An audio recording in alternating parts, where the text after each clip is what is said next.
There's a lot riding on the NFL draft heading into week 10 of the college football season, and Georgia quarterback Gunner Stockton has a big-time matchup to make a statement.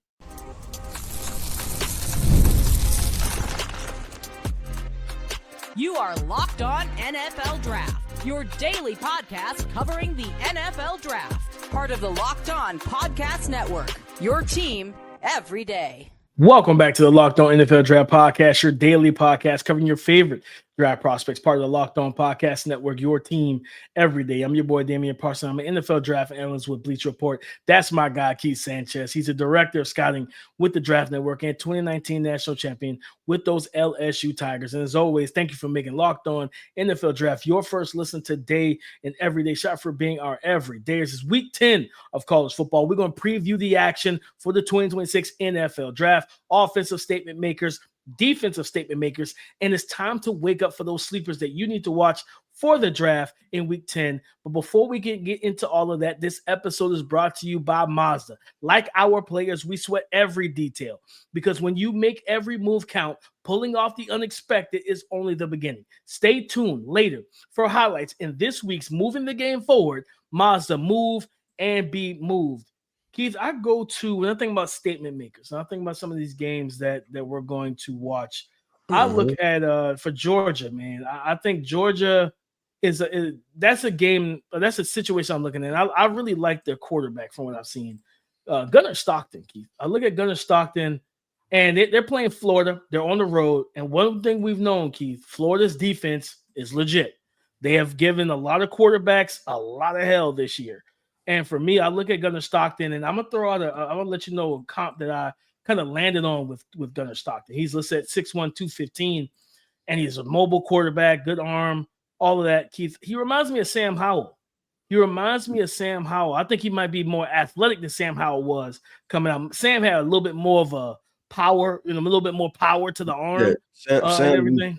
Channel his inner Tim Tebow, right? Oh, 100%. Yeah, Sam was out here putting everything into his passes. You know what I mean? But I think that Stockton is more mobile. You can do some of the QB design run stuff, like QB zone keepers, stuff like that. He can create with his legs. But I've seen the accuracy down the field. That connection has grown this year with him and Colby Young down the field. But also when they do call the numbers of their tight ends, he can get the tight ends the football as well. And the way that they use Zachariah Brandt. So he has weapons at his disposal. And excuse me, I don't know if he declares this year, but this is a guy that can continue to make a statement. And in a quarterback class that right now we look at two guys being first round picks. We're waiting on somebody. It's like playing spades. How many books you got? I got 2 in the possible. All right, that's what I got. I got 2 in the possible. That's his quarterback class. If the books are first round picks, I got 2 and maybe a possible. I think Gunner Stockton has a lot of talent, NFL talent, and I'm looking forward to seeing him play against this really good Florida defense. Yeah, DP, that's funny. You use the spades, right? Because I agree. And honestly, this quarterback class might be 2 and 3 possibles, right? It might be one of those hands where you got a bunch of queen of hearts, queen of diamonds, and a queen of clubs. Trying to figure out what gets cut and what doesn't get cut. Like, I don't know if this is going to walk or not, right? And so I'm gonna play it. That's where we at with this quarterback class. I think that's fun. I'm gonna go with another quarterback, DP, and this young man is becoming a college football household name, and that's the quarterback of Vanderbilt, Diego Pavia. I believe last year they got really close to upsetting Texas. This year, and it was at Vanderbilt. This year, you're going to Texas. There was the Heisman situation. I believe he struck the Heisman pose. Go for it. You put your name out there. Go for it. You have the opportunity to upset Texas. And to be completely honest, at this point, right, you're better than Texas. Right, like this, I wouldn't even consider this is a program upset, but this is not a team upset, right? Vanderbilt beating Texas will always be a big deal because one is Vanderbilt and one is Texas, right?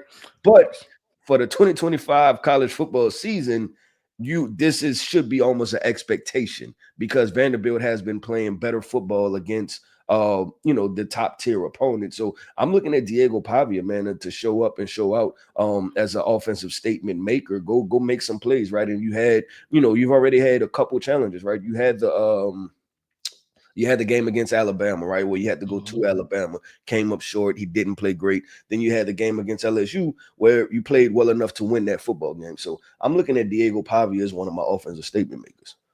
No, I like that kid. I thought about Pavia too, and I was like, man, especially if Arch Manning isn't cleared of the concussion protocol, because then you get a new starter who no one like outside of the one or two throws he's made in like mop up duty or when when Arch got hurt, he hasn't played a lot. So it's like and quietly kept Vanderbilt's defensive line can get after the quarterback.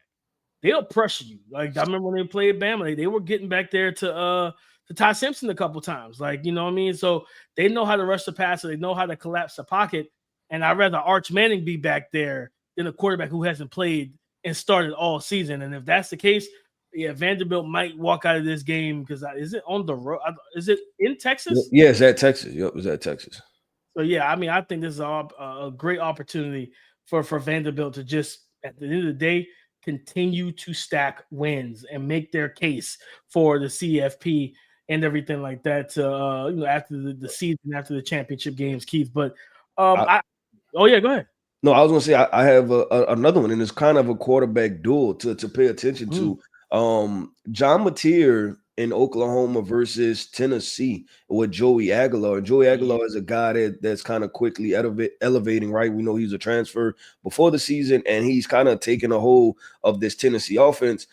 I would say a month ago, these guys were in two totally different stratospheres as far as where they were trending, as far as John Mateer being a Heisman favorite and this guy could be a top 10 pick, right? Yep. And then now it looks like this could be an inflection point. Is this where, you see those charts and stuff, the line charts and things, and it's about people's stock value and stuff like that? Yep. Could this be one where Joey Aguilar jumps over John Mateer in this conversation? So I think it's going to be a fun matchup. It should be a fun football game. But from a prospect standpoint, Joey Aguilar has shown that he can make throws, right? And so and he's mobile, right? He can move around. So when you compare these guys, are you going to look at him and be like, wait, was Joey actually, or is Joey actually the better quarterback? Yeah, I talked about Joey yesterday, Keith, on the Washington Tape Wednesday show, and I call it he's a point guard. And he is literally distributing the ball, delivering the ball, accuracy, timeliness, throws a catchable ball as well. And I think this is a guy that, like, for Mateer is kind of like, how to put this? So if you put it in basketball terms, Mateer is that Russell Westbrook, just athletic, toolsy guy that can do whatever kind of what he wants whenever he wants to. But he's going to give you some over aggressiveness with it, right? Where I look at, Joey is kind of that Ricky Rubio type, where it's like, listen, I'm going to run this offense the way it's supposed to be ran. I'm going to get my shooters the ball, and we're going to make plays. And I think Joey is climbing for me. And I think an NFL team, I see starter potential with Joey. And then he's like 6'4", 200-plus pounds as well. So he's got the height and everything. I think he's a good quarterback. So I'm looking forward to seeing how he handles this Brent Venables defense, who is probably going to be pissed off that they gave up so many points to Ole Miss last week to allow, Lane Kiffin to talk his trash after the game. Keith, I'm going to go to another quarterback situation, and that is Cincinnati's quarterback, Brendan Sorsby. And a lot of, he's going up against Utah. And Utah is a well-coached team, a really good defense. They're ranked 24th in the nation right now. And, defensively, they're ranked 27th in the country overall. Overall defense is ranked 27th.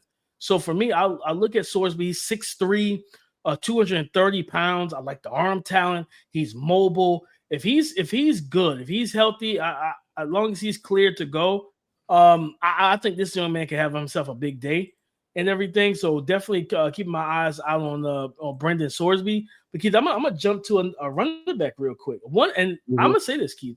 He's probably one of the best kept secrets in college football right now. That's Emmett Johnson from Nebraska. They go up against USC, who USC can put up points with anybody. You know what I mean? With Jaden Mayava, Jacoby, Mekhi Lemon, they can run the ball as well. And I think for me, I want to protect Dylan Raiola from himself, Keith. Talented young quarterback, But sometimes he tries too hard to channel that Pat Mahomes. Listen, stop cosplaying Mahomes. Stop cosplaying Mahomes, man, and just play your game. He puts the ball in harm's way sometimes. Like Emmett Johnson listed at 5'11", 220. He's got the look of an NFL back. He runs hard. I think he's close to on 1,000 yards if he keeps up the pace he's on right now. This to me is the guy that should be the engine of this offense. Allow Dylan Raiola to get the RPO game going, the play action, not just true drop back sets where he's got to read, diagnose, and then make the throws. Let's kind of ease him into this game against an opportunistic secondary for USC. Yeah, I like the DP, and you had quite a name, Pools. You went on a run real quick. You went on like a probably 10-0 run, to close out the quarter. But DP, let's do this, man. Let's flip sides of the football, man. Let's switch to the defensive side of the football. We're talking defensive statement makers for this upcoming week of college football, talking 2026 NFL draft prospects. Coming up next. This episode is brought to you by Mazda's moving the game forward. For those who believe it's not just about playing the game, it's about redefining it. There are moments that do more than put points on the board. They move crowds, move culture, and keep moving the game forward. And this week's moment that moved the game forward is Texas A&M's wide receiver Casey Concepcion. 2 touchdowns, over 100 total yards of offense between his punt return and his receiving yardage. He had big plays, key third downs, but also key touchdowns in this game that moved the momentum for Texas A&M forward and kept moving the culture forward with an undefeated winning team. Guys, you can't miss out on a guy that's playing the way he's playing because this isn't a fluke. When you follow what moves you, the unexpected is only the beginning. And just like there's more to every highlight, there's more to every Mazda vehicle. Mazda, move and be moved. Today's episode is brought to you by FanDuel, America's #1 sportsbook. The NBA is back, and there's no better place to get in on the action than FanDuel, the official sports betting partner of the NBA. Even if you missed the start of the game or want to ride the hot hand, FanDuel had live bets on everything from who will score next to fourth quarter comebacks. Plus, you can even combine your live bets into a singular same game parlay for a shot at a bigger payout. It keeps every game exciting, especially when your team's making that late push. Right now, FanDuel is giving new customers $300 back in bonus bets when your first $5 bet wins. So head to FanDuel.com right now to sign up and play your game with FanDuel, the official sports betting partner of the NBA. Defensive statement makers that I need, defensive players that I need to see make a statement, Keith. We talked about him. He was in your top 10 on yesterday's show. He wasn't in mine. He's like, I think he fell to like 11 or 12. And that's TJ Parker from Clemson. You're going up against Duke. Darian Mensah might be one of the hottest quarterbacks playing in college football right now. You got to get back there. Like, and the crazy thing is, Keith, is that when I looked at the numbers for TJ Parker, when they let him on true dropback sets, like he has like a 33% pass rush win rate, but it feels like he's not getting those opportunities enough. And especially against mobile quarterbacks and teams that run the football. Like teams have been like offense has been able to keep him and Peter Woods from just pinning their ears back and just rushing the quarterback like they were able to do last year. They're making them have to think about the run. They're keeping themselves in 2nd and 5, 2nd and 6, 3rd and 3, 3rd and 4, where I could call either run or pass. They got to be able to stop the run and then make Darian Mensah drop back 35, 40 times in this game and give your guy TJ Parker, because TJ Parker is a really good run defender. He's still getting pressure, but him and Peter Woods, neither one of them are having the statistical season that you expected this year and everything. So I think need to make a statement. TJ Parker needs to make a statement, because if you don't get back to the Darian Mensah, that secondary you have outside the Avion Terrell, it's like a leaky faucet, okay? It's like a leaky faucet. Them pipes aren't the newest pipes. I feel comfortable throwing the ball into that secondary if they don't get pressure, especially if I'm in good play calling situations. Yeah, I like that, DP. I'm gonna go with R. Mason Thomas, the edge rusher from Oklahoma. And I talked about it from an offensive standpoint with the quarterbacks now. R. Mason Thomas, go get home. And I'm looking at his statistics, DP, his season statistics, and I'm liking what I see as far as statistics, right? Because he has 5.5 sacks. That's good sack production, right? But what I like to see is that he's kind of spreading the wealth, meaning that it's not one game, right? You know how some of these guys, you pull up the charts and it's like they got one game where they had 4 sacks and then the rest of the season is a goose eggs. And it's like, well, what do I do with this, right? what do I do with this? He has multiple games where, it's just like 1 sack, a sack and a half, 2 sacks, things like that. So it's showing me that there's consistency for him, right? Like it wasn't just, he faced one bad offensive tackle, or it wasn't just one scheme thing. This guy's a true winner. And we talked about it, DP, and then that's how I describe R. Mason Thomas. Listen, we don't know if he can dribble. We don't know if he plays, if he's a basketball player, right? We just know that he could shoot the 3, right? Everything else, we have to question if he can rebound or dribble. We don't know, but he can get home as a sack artist. I label this guy as a sack artist in his class. Go get after Joey Aguilar, man. Go be that disruptive force. And I think it was, man, what game was that? Was that the Auburn game when they kind of closed it out, and it was him in the defensive tackle, and they kind of just closed the game out? And he was like, man, they really put the clamps on him, because Oklahoma has an opportunity to be a good football team. They have opportunity to be a college football playoff team. So go take that next step and go be that dominant force, because when we look at this draft class, we're trying to round out talking about prospects 20 through 30, 30 through 40, right? Like put your name in that conversation to where people are like, you know what? I might just take a shot on that guy. And to say we're not so far off from that. It was just a few years ago, DP, and this was when the 2020, when we was in Kansas City. I mean, Felix Anudike-Uzomah, and we were with him right before the draft. None of us thought he was going in the first round, right? Like we were literally the day of the draft, we were with him.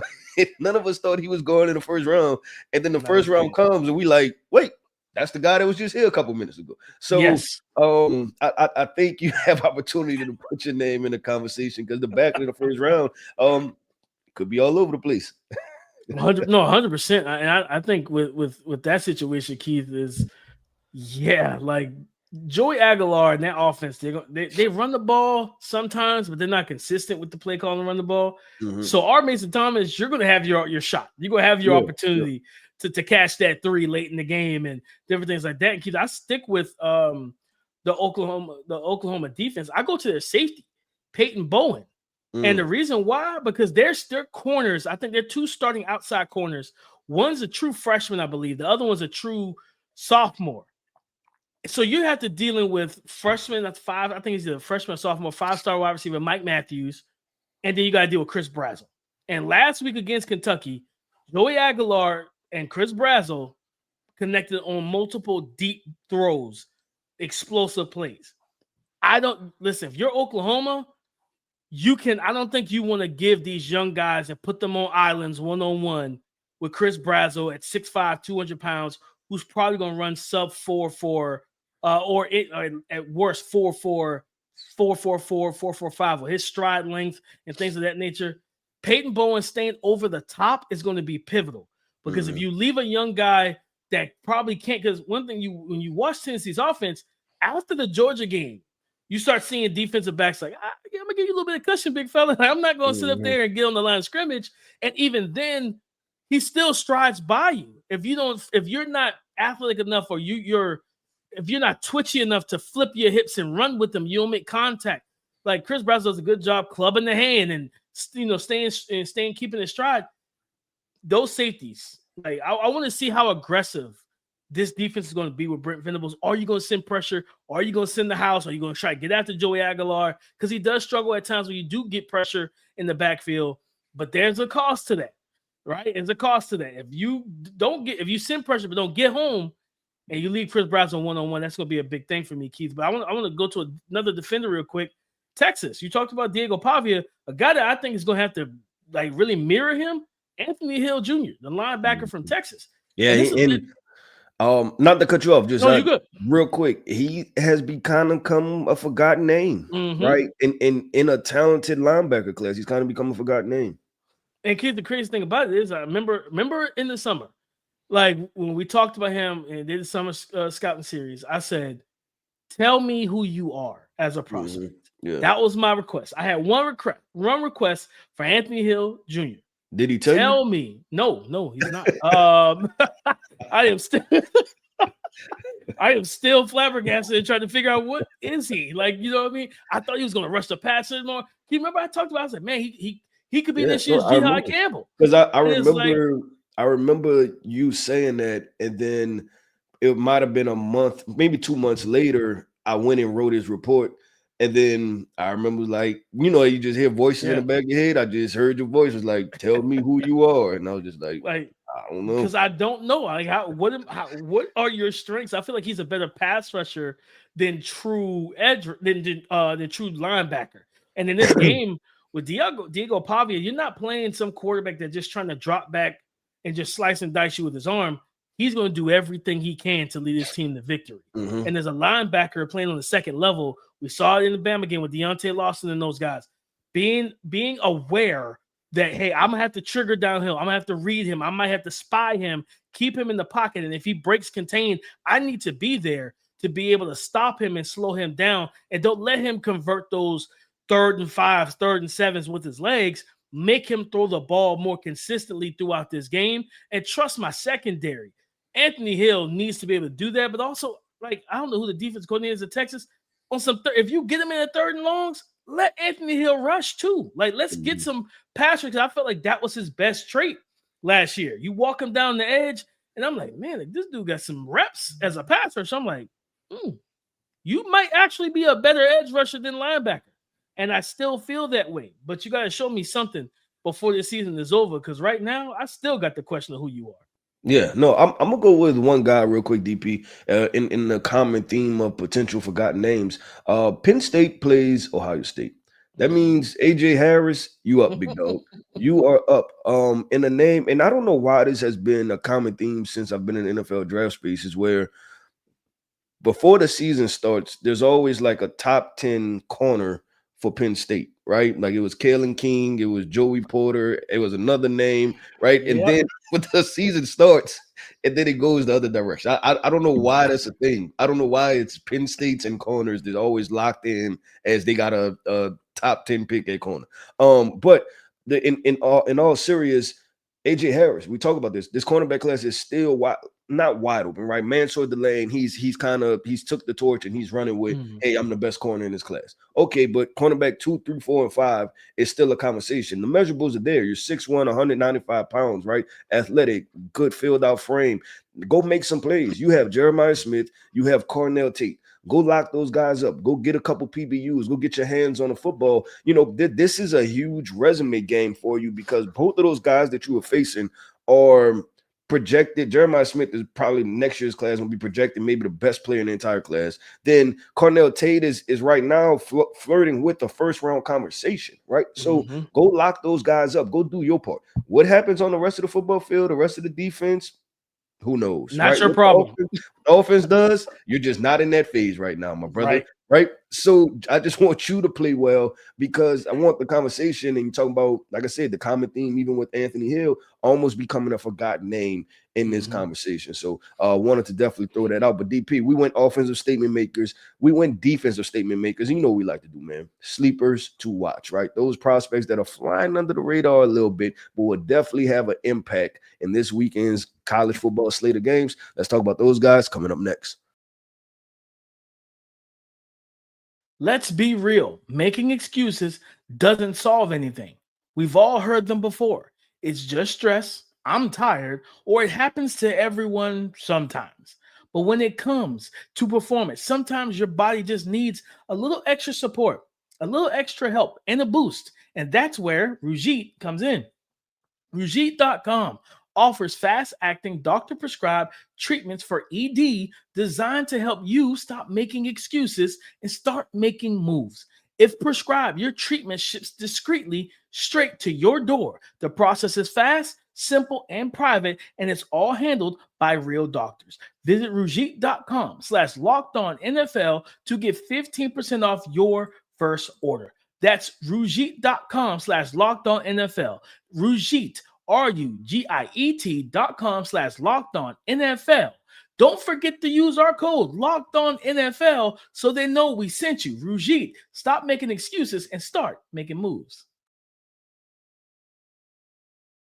Thank you for making Locked On NFL Draft your first listen today and everyday shot for being our everydayers. The alarm clock is going off, and that means it's time to wake up, Keith. It's time to wake these folks up about some sleeper prospects for the 2026 NFL Draft and Week 10 of college football. Keith, I go to Auburn, and Auburn has a receiver that we both liked, and we questioned, and our question, some Auburn fans didn't like that we questioned it, but the question was valid. Why go to Auburn? And that was Eric Singleton. And he's going against Kentucky, who, like I said, Kentucky I just watched the film. They gave up 130 plus yards to Chris Brazzell down the field. They gave up over 300 yards passing with only 6 incompletions to Joey Aguilar. Now, granted, I don't know who's starting at quarterback for Auburn, but nonetheless, I think Eric Singleton is a guy that could absolutely make plays, and he had a big catch, I believe, last week in their game against Arkansas, I believe, when they came back in that game, like a big boy catch and everything. And he's only listed at 5'10", 180 pounds. This dude is electric. He's a good route runner, a separator, but he's such an explosive athlete as well. I believe he's one of the top 10 leaders in the SEC in yards after catch this season.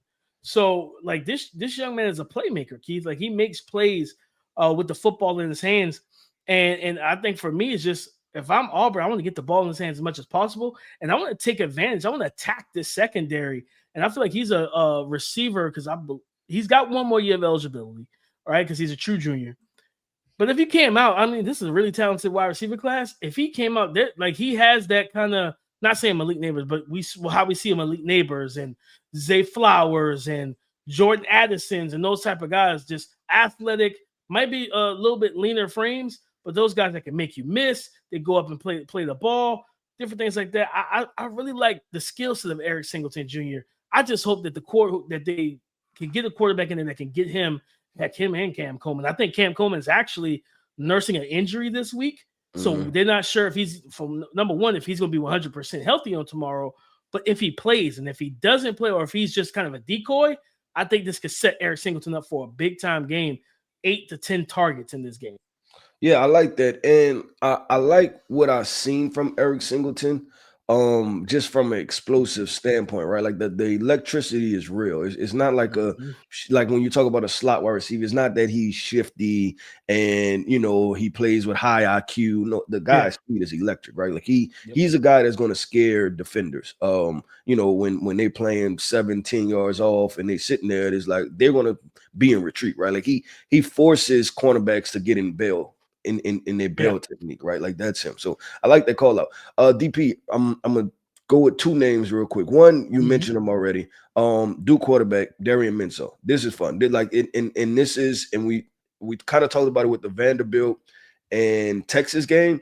For Duke, I mean, it's still Clemson, right? Like you still want to beat them, right? It's still a bigger brand, no matter how they're playing at this point. And for Damian Minso, I think you said it. He's one of the hottest quarterbacks in college football right now. He's playing efficient. And then when you look at the tools and what he has, this guy's extremely talented. And I for me, he's consistently climbing up the board for me when you're talking about the production plus the physical tools of what he can do. So I'm looking at Damian Minso. Then the other guy I'm looking at, DP, Indiana wide receiver Elijah Serette. I think they have a matchup against Maryland this week. But his production, I think he's over 600 yards thus far. Fernando Mendoza is feeding him football. I'll give him, we like to give a lot of credit to quarterbacks, but when they went to Oregon, he was main reason why they won that football game. He took Oregon cornerbacks and he took them to work. And he was consistent in what he did. And so I don't see 4.3 speed on film, right? No. But I wonder if the conversation can parlay itself and turn itself into the Keon Coleman range, where it's a back of the first round, top of the second type of conversation. Guy listed at 6'2", 215 pounds. So definitely stock rising, elevating guy, but just want to continue to watch him in the wide receiver conversation. No, 100%, kid. I think he's that guy that's like high volume target. He gets better the more targets he gets, and then he also has that dog mentality and that in the words of Skip Bayless, that clutch gene. Like late, like 2 back-to-back weeks. It was Iowa on the road, and then it was Oregon. You know what? Without watching him, Keith, he relishes the moment to go into an opponent's house and shut their fans up because he did it back-to-back weeks. You know what I mean? The slant against, I think it was actually the same. It was actually, I think, the same thing. It was almost mirror situations against Iowa. They kept sending zero pressure. Mendoza said, okay, bet I see it this time. Slant route on target. He breaks the tackle, takes it to the house. I think against not the slant, but they were trying to pressure. They got into the red zone. Well, not even just that, like that final drive, he was big in that drive in terms of Elijah Serette. Back shoulder fade, things of that nature. I think he caught a slant early in that drive. And then what was it? It was another fade route where it's the body control, it's the salesmanship, knowing how to detach at the top of his route. And it was just pitch and catch. So, and I shout out to some of my followers on Twitter. We were talking about him a couple of weeks ago after the Oregon game, and people threw out these 2 names in terms of NFL comps, Keith, for him. One was Keenan Allen because of like the speed situation. The other was Allen Robinson, who came out of Penn State, who played for the Bears, and I was like, you know what, I could see either one of those, honestly. And I like both of those because I'm gonna close it out with the running back, of course. Real quick, and pay attention to these type of guys because the other name I'm gonna throw out there, Puka Nacua. Puka wasn't a speed guy. Puka is a 6'2", 215-pound wide receiver. Physical route runner, route runner that just know how to win. So that's why we're saying collectively, let's pay attention to this young man. Don't let. I think I talked about him a couple of weeks ago. Yeah, I told people, don't switch up. Don't switch up on him come April or March, late February, early March when he doesn't run a 4.4. Don't switch up on the boy now because he's good, guys. He's good. But Keith, I'm gonna close out with a running back that I talked about. Was it Emmett Johnson earlier from Nebraska? It's another underrated, another under the radar guy who's having a really good season. That's Hollywood Smothers for NC State. And, 5'11", 195 pounds. This is a smooth mover. Kid, he has, 1, 2, 3. He has 4 games over 120 yards rushing this season. 120 attempts, 825 yards. He averages 7 yards per carry, 6 rushing touchdowns. But also, he catches the ball out of the backfield. 28 receptions on 31 targets for $170, through the air. This is a talented running back. And for me, I think with them having a matchup at home, hosting Georgia Tech, this is a defense that is tough, well coached, and physical. If Hollywood Smothers can go out there and cook for 150, 170 total yards from scrimmage and help lead their offense to an upset victory in the ACC, this is how you put your name. This is how you put yourself on the map. This is how you stamp yourself as one of the best backs in college football. I think this is a dude that people need to watch more of because that zone game, the pass catching, this dude's talented, man. I remember watching, fun fact, he went viral when he was in high school because they were recording him pregame. And it was a linebacker came over because he would do the gritty and stuff like that. Linebacker came over, was like, oh, you do all that dancing. And he was like copying them gritty. He's like, oh, you've been watching me, huh? He's like, all right, watch me during the game. I think he had like 3 rushing touchdowns, ran through the guy's face mask and stuff in the goal line. Yeah, it was bad. I was like, yeah. He was like, yeah. So you've been watching me, huh? I was like, that was the moment he went viral. And I remember watching him back when he was a senior in high school. Kid's good. He's talented, man. And he's not somebody you want to kind of don't talk to him. Just let him play. Don't speak to him because he's definitely going to remember it. That's funny. That's funny. With DP, that wraps up another episode, man, of the Locked On NFL Draft Podcast. I want to end this podcast off by saying shout out to our everydayers. Thank you for tapping in with us each and every single day. I am Keith Sanchez. You can find me on X at The Talent Code. That right there is my guy, my co-host, Mr. Damian Parson. You can find him on X at DP_NFL. And like we like to say, man, y'all come talk to us because we like to talk back. Go subscribe and follow for free on YouTube or wherever you listen to podcasts to get the latest episode as soon as it is available. After week 10 of college football, on Monday, we talk about those money makers, the bag fumblers, and we give out our game balls. So come and join the conversation again tomorrow on the Locked On Podcast Network, your team every day.